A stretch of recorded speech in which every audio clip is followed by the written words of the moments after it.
Question number 25, find the mean deviation about the mean for the following. ये question पहले उतना important था नहीं, लेकिन कोविड के बाद 22 में दोनों पेपर्स में यही क्वेश्चन सेम वैल्यूज, 23 में भी सेम यही वैल्यूज के साथ दो बार यही क्वेश्चन आया, 24 में फ्रेश में कंटिन्यूस डेटा का आया था लेकिन मीन आया, लेकिन सप्लीमेंट्री में अगेन डिस्क्रीट डेटा का था लेकिन वैल्यूज चेंज करा। तो डिस्क्रीट फिलोकत के लिए तो इंपॉर्टेंट है, तो इसलिए ये देख लेंगे एक बार, और आसान भी है। यहां पर आपको दिया x एंड आपको दिया उन्हें f।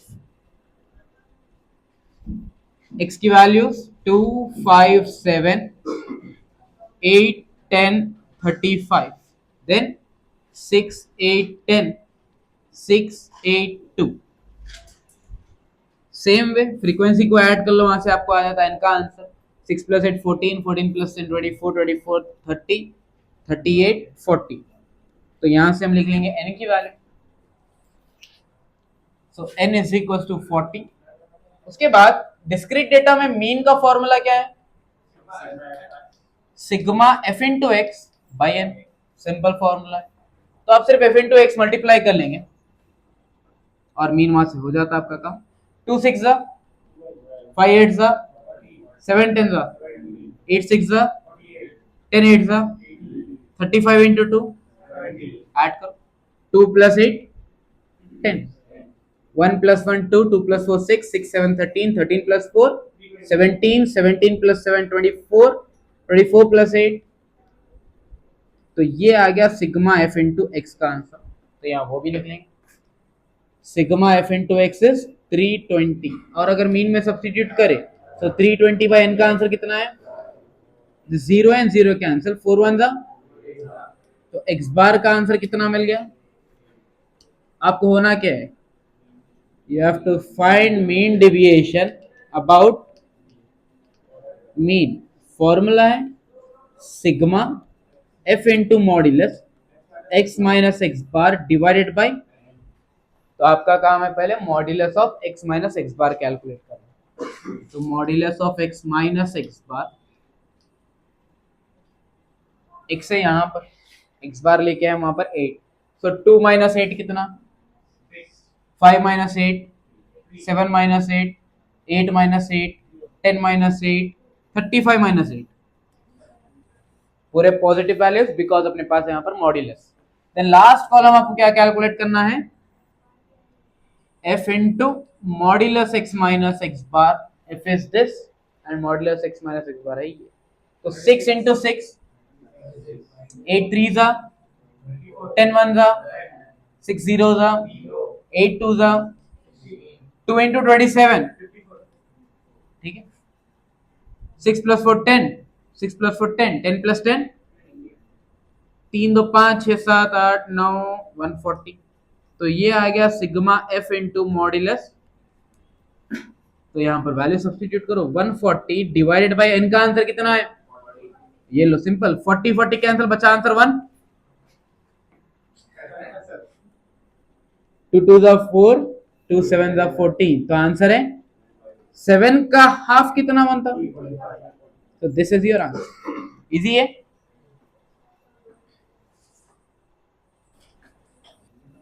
Question number 26, calculate the variance and standard deviation. Again वही डिस्क्रीट डेटा है।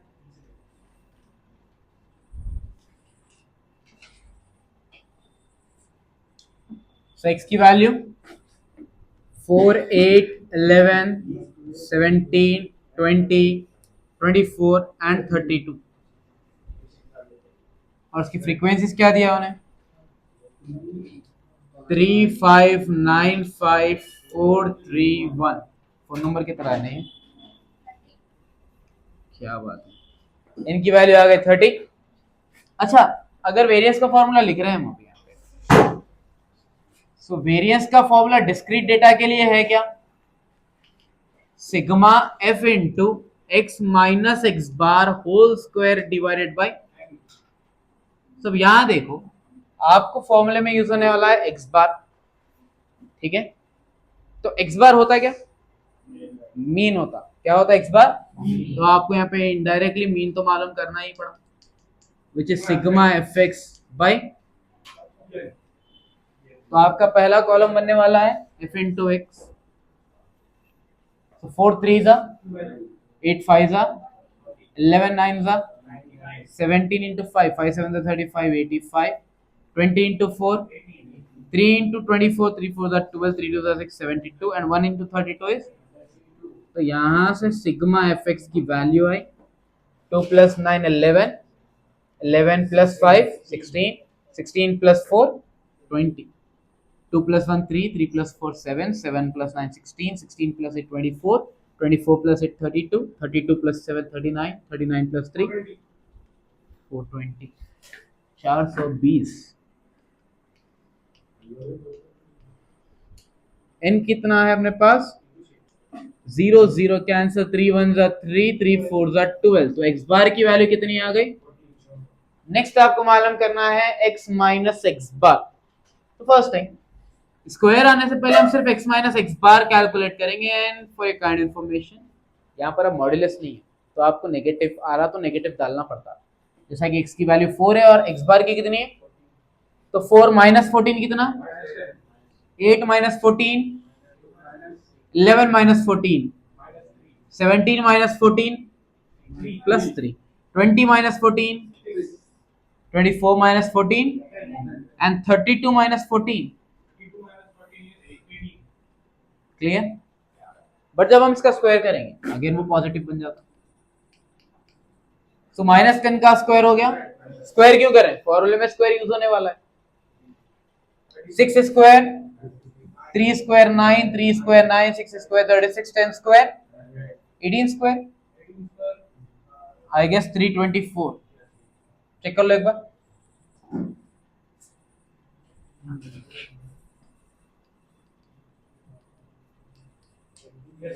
324, ठीक है। लास्ट आपका कॉलम बनने वाला f into x minus x bar square, क्योंकि लास्ट आपको ये कैलकुलेट करना है। तो f की वैल्यू है यहाँ पर 3595 और x माइनस एक्स बार है यहाँ पर, so 3 into 100 is 5 into 36 5 6 are 30 5 3 are 15 180 9 9 are 5 9 are 4 6 are 24 4 3 are 12 144 3 into 100 is, and 1 into 324 is sigma f into module f into x minus x bar whole square is 1 plus 5 6 plus 4 10 plus 4 8 plus 1 9 9 plus 8 17 17 plus 4 21 21 plus 4 25 25 plus 2 3 2 5 6 7 8 9 10 11 12 13।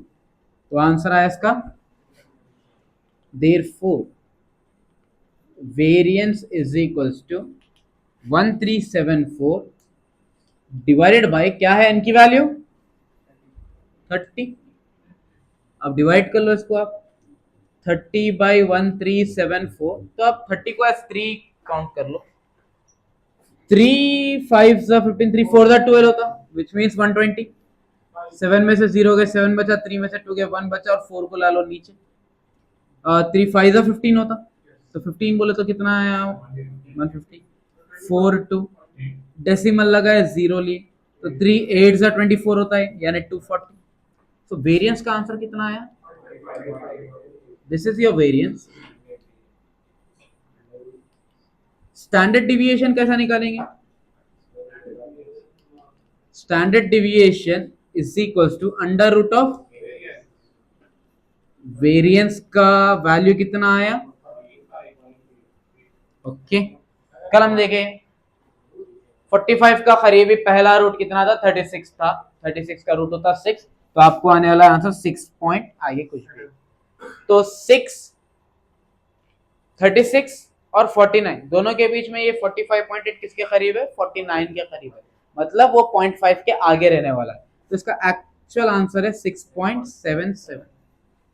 या फिर आप वो method जो हम कल करें वहां से भी आप ट्राई कर सकते हैं, या फिर ऐसा नॉर्मली तुक्का मार के याद रखने की भी जा सकते हैं। ठीक है,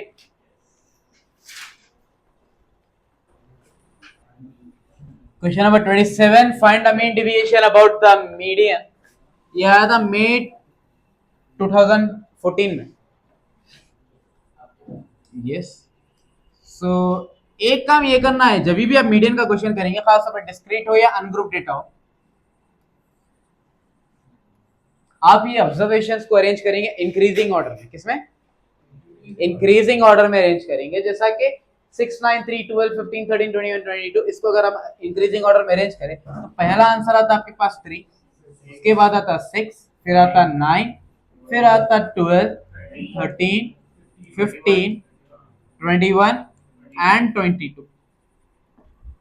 ठीक है, अब उसी के साथ उसकी फ्रीक्वेंसी लिखो। 3 की फ्रीक्वेंसी 3, 6 की फ्रीक्वेंसी 4, 9 की फ्रीक्वेंसी है 5, 12 की फ्रीक्वेंसी 2, 13 की फ्रीक्वेंसी, 15 की फ्रीक्वेंसी, 21 की, what is n? n is 30।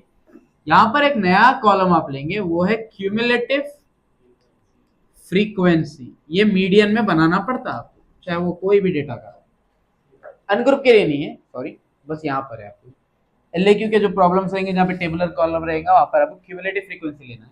Cumulative में हम करते क्या, पहला आंसर क्या है, दूसरा क्या लेंगे, 3 + 4, 3 + 4 आंसर है। नेक्स्ट पे क्या करते हैं, 7 प्लस, फिर लिखते हैं हम 12 प्लस, हर स्टेप पे वो वाली फ्रीक्वेंसी को ऐड करते जाना है। 14 + 4, 18 + 5, 23 + 4, 27 + 3। जी सेम आ रहा, वो नहीं है।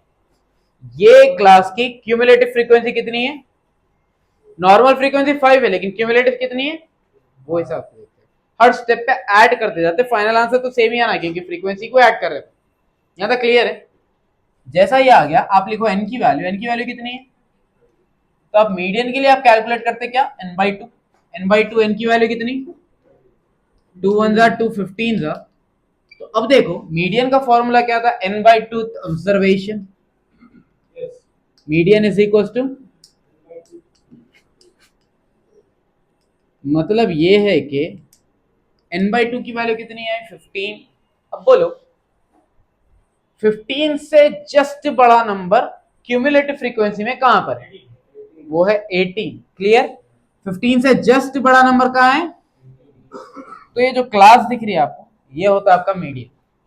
तो मीडियन इज इक्वल टू 30। समझ में आया आंसर? सिर्फ आप n/2 करेंगे, आने के बाद आंसर उसकी जो वैल्यू आ रही क्यूमुलेटिव फ्रीक्वेंसी में, उससे जस्ट बड़ा कौन है वो देखेंगे। इक्वल रहा तो मोर देन गुड, लेकिन अगर इक्वल नहीं है, जैसा कि 15 एग्जैक्ट वैल्यू नहीं आ रही, तो 15 से जस्ट बड़ा कौन है, 18 है, तो वो क्लास आपकी होती मीडियन। क्लियर? अगर आप ये ऑर्डर में अरेंज नहीं करें तो आपको कुछ और मीडियन मिलता, जैसा कि 4 + 5 9, 9 + 3 12, 12 + 2 14, 14 + 5 19। तो 15 से जस्ट बड़ा कौन हो गया, 19 हुआ। 19 का फ्रीक्वेंसी मीडियन कितना मिलता है आपको, 15। मतलब आप अगर इंक्रीजिंग ऑर्डर में अरेंज नहीं करके डायरेक्ट स्टार्ट कर देते तो आंसर गलत आता ही आता है। तो पहला काम है आपका इंक्रीजिंग ऑर्डर में अरेंज करना, देन आप वो वैल्यू कैलकुलेट करना। नेक्स्ट, आपको मीडियन नहीं होना है, आपको होना है mean deviation about median. Formula almost same, खाली यहां पर आता sigma f into modulus x minus median by N.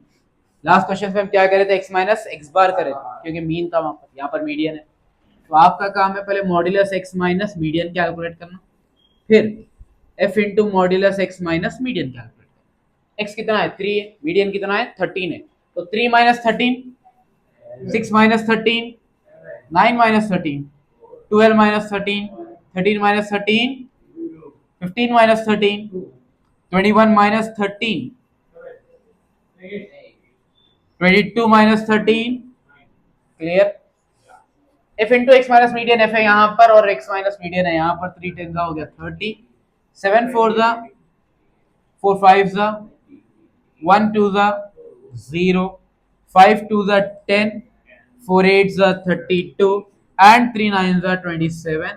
Then sigma f into modulus x minus median का आंसर है 8 + 2 10, 10 + 2 12, 12 + 7 19।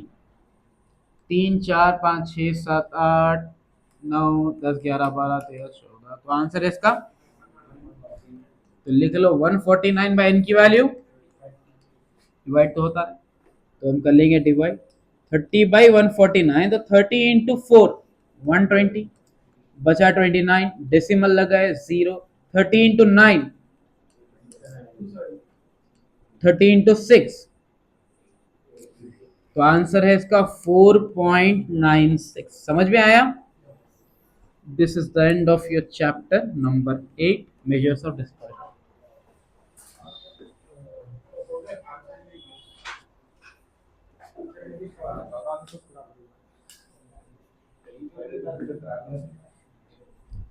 चैप्टर नंबर 9 प्रोबेबिलिटी, यहां से आता आपको एक एल क्यू। ओके, तो any idea about probability? Probability है क्या? पॉसिबिलिटी, चांस, तुक्का मारना भी प्रोबेबिलिटी कुछ बोलते हैं, तुक्का तुक्का। सो प्रोबेबिलिटी का बेसिक फॉर्मूला है वांट बाय टोटल। फॉर्मूला क्या है? Number of possibilities in favour total number of possibilities. तो बेसिक बोल देंगे वांट बाय टोटल, जितने पॉसिबिलिटीज है और कितने अपने को होना है। एग्जाम्पल कॉइन का है, डाइस का मिलता है आपको, कार्ड्स का मिलता है आपको, बैग के अंदर बॉल से अलग अलग कलर के वहां से मिलता है आपको। जैसा कि कॉइन ले लिया, अगर एक कॉइन टॉस करे उसमें दो फेसेस है, हेड्स या फिर टेल्स, तो टोटल पॉसिबिलिटीज कितनी होगी आपकी? 2। खाली हेड्स आने के लिए कितनी पॉसिबिलिटी है? 1। तो आंसर क्या होता है उसका? 1/2। जैसा कि 4 बॉल्स है, 4 बॉल में से आपको एक बॉल पिक करना है, तो टोटल प्रोबेबिलिटी कितनी हो गई? 4, लेकिन पिक कितने कर रहे हैं आप? 1, तो आंसर होता है उसका 1/4। ये होती प्रोबेबिलिटी। ठीक है, अब इसमें आपको मिलेंगे अलग अलग थियरम। जैसा कि पहला थियरम आप यूज करेंगे एडिशन थियरम।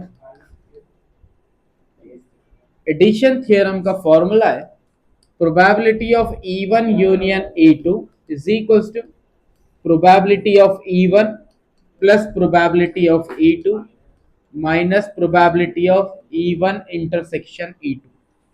यूनियन का मतलब होता है पूरों को एक जगह करके लिखना, और इंटरसेक्शन का मतलब होता है कॉमन टर्म लिखना उसमें से। ठीक है, प्रूफ करेंगे अपन वहां पे और अच्छे समझ में आता। नेक्स्ट आता मल्टीप्लीकेशन थियरम।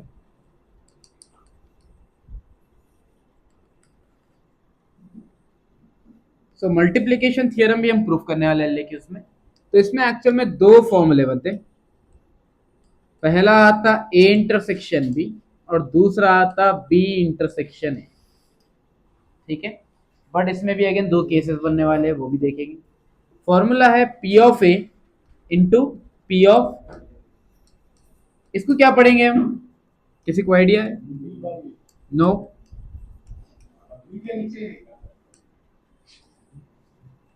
इसको हम पढ़ते हैं गिवन है। क्या पढ़ेंगे? प्रोबेबिलिटी ऑफ बी गिवन है। इसको थोड़ा सा एक एक्सप्लेन करता हूं मैं यहाँ पर। एक्चुअल में इसको बोलते हैं हम कंडीशनल इवेंट, या बोलो फिर डिपेंडेंट इवेंट। किस पे? बी डिपेंडेंट ऑन ए, या बोलो ए डिपेंडेंट ऑन बी। अब उसको एक्सप्लेन करने के लिए सपोज करो आपके पास एक बैग है जिसमें 4 व्हाइट बॉल्स है एंड 4 ब्लैक बॉल्स है। ठीक है, मेरे को निकालना है व्हाइट बॉल की प्रोबेबिलिटी। अब आप बोलो प्रोबेबिलिटी का फॉर्मूला क्या है? Want by total. Total balls कितने इसमें? आपको होना क्या है? White ball. तो व्हाइट बॉल निकालने की प्रोबेबिलिटी कितनी है? ठीक है, चलो एक व्हाइट बॉल निकल गया, तो कितने व्हाइट रह गए? Black balls remains the same. अब आपको निकालना है ब्लैक बॉल की प्रोबेबिलिटी।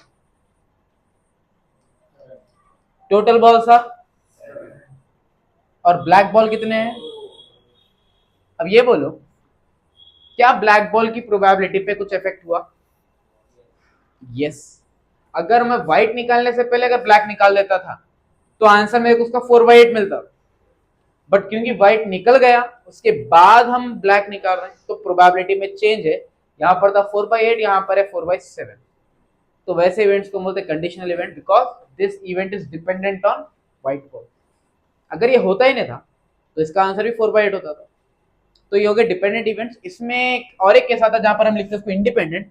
इंडिपेंडेंट कब होता, हम व्हाइट बॉल लिए निकाले, जब काम हुआ वापस से रिप्लेस कर दिया गया, फिर उसके बाद ब्लैक बॉल काउंट करो, तब आंसर क्या होने वाला है, सेम, बिकॉज जो व्हाइट निकला था वापस बैग में आ गया। व्हाइट बॉल निकाले आप, वापस से डाल दिए, उसके बाद ब्लैक की काउंट करे प्रोबेबिलिटी, तब आंसर चेंज होता। वैसे होते इंडिपेंडेंट इवेंट्स। समझ में आया क्यों लिख रहे हैं अपन? पहले P ऑफ ए प्रोबेब ए हो गया तो इसलिए सिर्फ P ऑफ ए, क्योंकि पहले ए हो रहा। इंटरसेक्शन का मतलब होता है इनटू, यूनियन का मतलब होता है ऐड करना। इंटरसेक्शन हट के आ गया इनटू। बी आप डायरेक्टली बी नहीं लिखेंगे, वाई? क्योंकि ऑलरेडी ए हो गया, तो आप क्या लिखेंगे उसको, बी गिवन है। ये दिखाता कि बी डिपेंडेंट है ए पे। क्लियर? और वैसे ही अगर मैं पहले बी लिखा तो पहले प्रोबेबिलिटी ऑफ बी होता इनटू, उसके बाद में ए नहीं लिखेंगे आप डायरेक्टली, आप क्या लिखेंगे, ए गिवन बी लिखेंगे। कब तक? जब तक उन्हें मेंशन नहीं करा कि इंडिपेंडेंट है बोलते। अगर बाई चांस उन्हें बोल डाला कि A and B are independent, if A and B are independent, so independent है तो सिंपल हो गया केस आपका। P ऑफ ए इंटरसेक्शन हट के आ गया मल्टीप्लीकेशन, फिर क्या बचा, किसी पे डिपेंडेंट है ही नहीं तो आपको आता ही नहीं कुछ भी, directly P of A to P of B. Clear है ये? नेक्स्ट आते हैं हम बेस थ्योरम पे। Yes,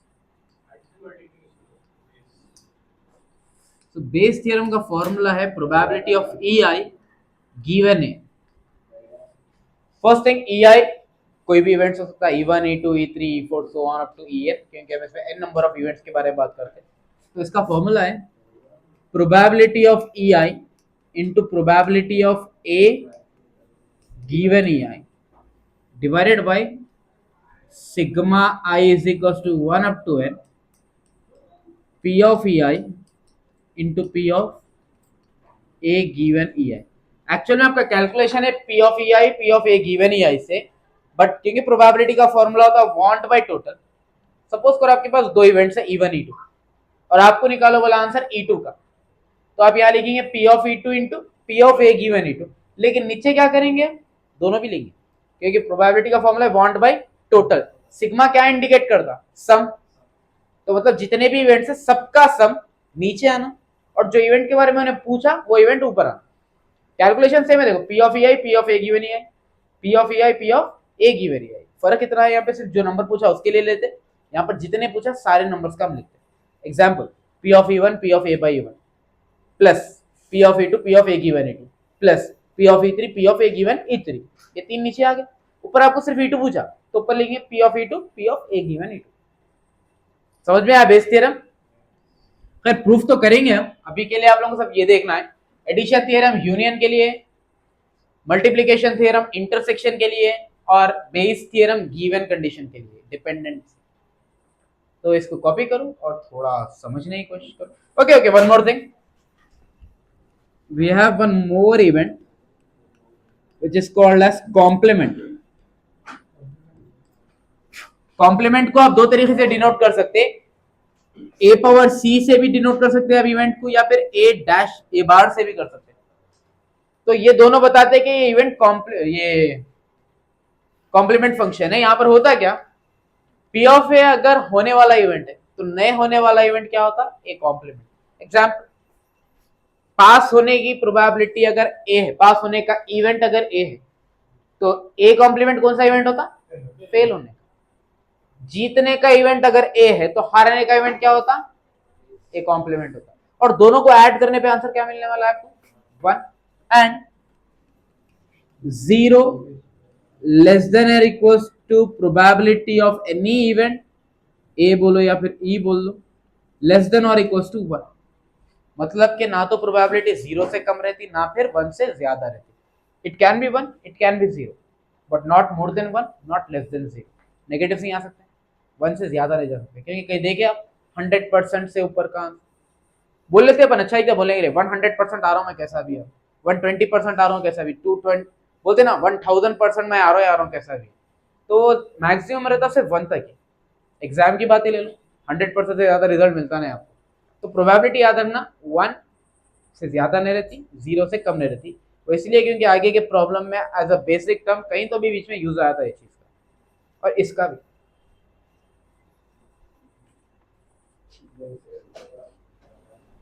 question number 28। चलो इसमें अपन स्टार्ट करने से पहले इसकी प्रोबेबिलिटी निकालेंगे, मतलब क्वेश्चन आने की।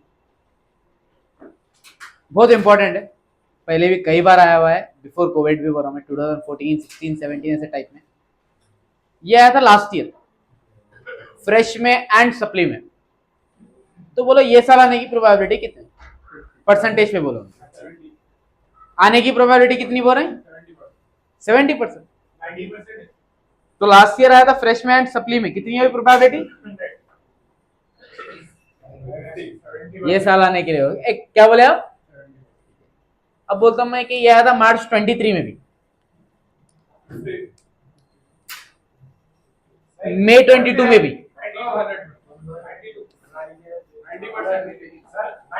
और अब कोविड के बाद फ्रेश एग्जाम में सिर्फ यही पूछा उन्हें, addition theorem on probability. Supplementary में मे बी प्रॉब्लम या फिर बेस थ्योरम पूछा, वो अलग बात है। बट हाँ, ये क्वेश्चन फ्रेश एग्जाम में कोविड के बाद अब तक सिर्फ यही क्वेश्चन पूछा, ऐसा नहीं कि कोविड के बाद ही पूछा, इससे पहले भी कई बार रिपीट हुआ, not only in Telangana but AP में भी बहुत बार रिपीट हुआ है। ठीक है, तो कोशिश करो इसको तो मिस मत करो। सो पहले हम लिखेंगे इसका स्टेटमेंट। सो लेट अस से E1, E2 are two events in a sample space S. Then probability of E1 union E2 is equals to probability of E1 plus probability of E2 minus probability of E1 intersection E2। Okay, तो statement में देखो E1 E2 हम तो events ले रहे हैं, आप ए and B भी ले सकते हैं। कहां पर ले रहे हैं हम? सैंपल स्पेस एस में। Now what is sample space? Example ये ट्यूशन का ले लो, इंस्टीट्यूट का। ये 2 क्लासेस, नीचे 10 क्लासेस, तो टोटल क्लासेस कितने हुए अपने पास? 12। ये क्लासेस क्या है? इवेंट्स है। फर्स्ट ईयर को पढ़ाने का इवेंट, सेकेंड ईयर को पढ़ाने का इवेंट, सीईसी का इवेंट, बाईपीसी का इवेंट, टेंथ का इवेंट। कहां पे पढ़ाने हैं? इंस्टीट्यूट में पढ़ा रहे। तो ये इंस्टीट्यूट क्या हो गया? पूरा आपका एक सैंपल स्पेस है। सैंपल स्पेस के अंदर आपके पास अलग अलग क्लासेस है which are called as events. तो सैंपल स्पेस क्या बोलेंगे हम? वो जगह जहां पर इवेंट्स हो रहे हैं उसको बोलते हैं हम सैंपल स्पेस। तो E1 E2 दो इवेंट्स है, कहां पर है? सैंपल स्पेस में। अगर ऐसा है तो दोनों का यूनियन क्या है? P of E1 plus P of E2 minus P of E1 intersection E2। अब आ जाएंगे हम प्रूफ पे। प्रूफ में हम 2 केसेस में इसको कंप्लीट करेंगे। एफआरपी में शायद थोड़ा अलग होगा क्योंकि पहले वाला है वो। सो इसमें देखो, if E1 intersection E2 is equal to null set. अब ये कैसा आया? एक वेन डायग्राम बनाएंगे इसका। ये पहला सेट है E1, दूसरा सेट है आपका E2। हम इन दोनों को फर्स्ट केस में रख रहे हैं कंप्लीटली अलग, सेपरेटेड, डिसजॉइंट बोल दो इसको। इवेंट्स क्या है? कहां पर है? सैंपल स्पेस एस में। ये पूरी जगह सैंपल स्पेस है, उसके अंदर ये इवेंट E1 है, ये इवेंट E2 है। दोनों कहीं पर भी इंटरसेक्ट नहीं हो रहे हैं, इसलिए हम लिखे E1 इंटरसेक्शन E2 क्या है? नल सेट है, मतलब खाली जगह है। अब अगर E1 intersection E2 null set है तो probability of E1 intersection E2 कितनी होना चाहिए? है ही नहीं तो आंसर कहां से आते? प्रोबेबिलिटी का उसका। तो E1 intersection E2 is null set, तो उनकी प्रोबेबिलिटी कितनी हुई? यूनियन का मतलब क्या है? टोटल मिला के लिखने को यूनियन बोलते हैं। तो एक है प्रोबेबिलिटी ऑफ E1, दूसरा है प्रोबेबिलिटी ऑफ, तो E1 यूनियन E2 का आंसर क्या बना यहां से? Probability of E1 plus probability of. Clear है यहां तक? ये कब होता लेकिन? when E1 and E2 are mutually exclusive। क्या बोलेंगे हम इसको? या बोलो उसको डिसजॉइंट। समझ में आया था कभी?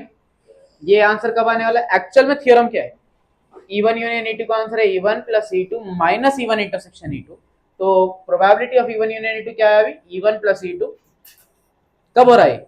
जब आपके पास E1 E2 mutually exclusive event. Then अब आ जाएंगे केस 2 पे। अगर E1 intersection E2 null set नहीं है तो आंसर क्या बनता है उसका?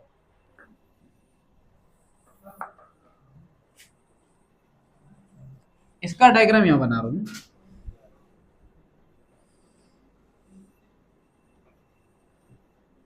This is E1, this is E2 and this is your sample space। ठीक है, ये होता आपका इंटरसेक्शन पार्ट। क्लियर?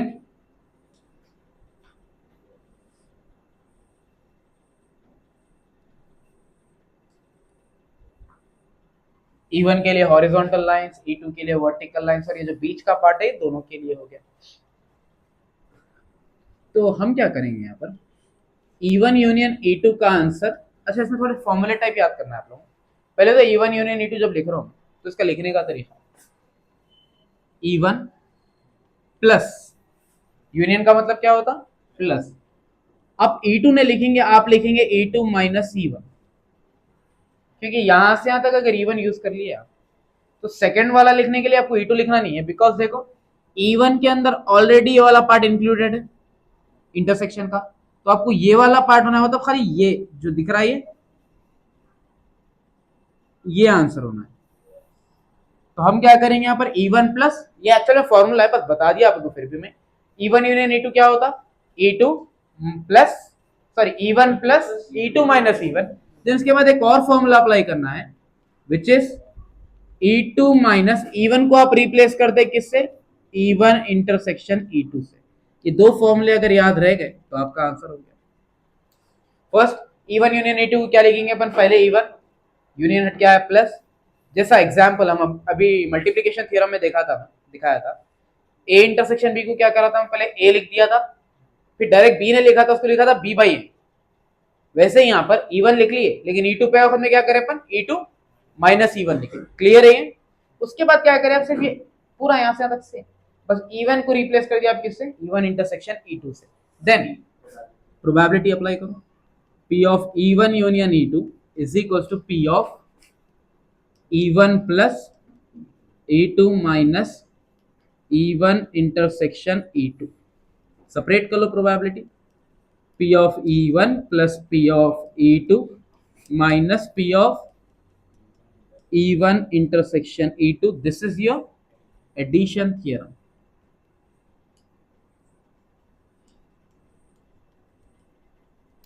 समझ में आया? डायग्राम को कोशिश करो बीच में उतारने की, साइड में उतारेंगे जगह कम हो जाती है, थोड़ा बीच में उतारने से लेंथ थोड़ी बड़ी दिख जाती है। ये एंड ये भी समझ में आया आप लोगों को? आंसर डाउट है तो पूछो, अदरवाइज ये दो फॉर्मूले याद रखो, आपका कोई डाउट आता भी नहीं, सीधा आपका आंसर यहीं पे खत्म होने वाला है।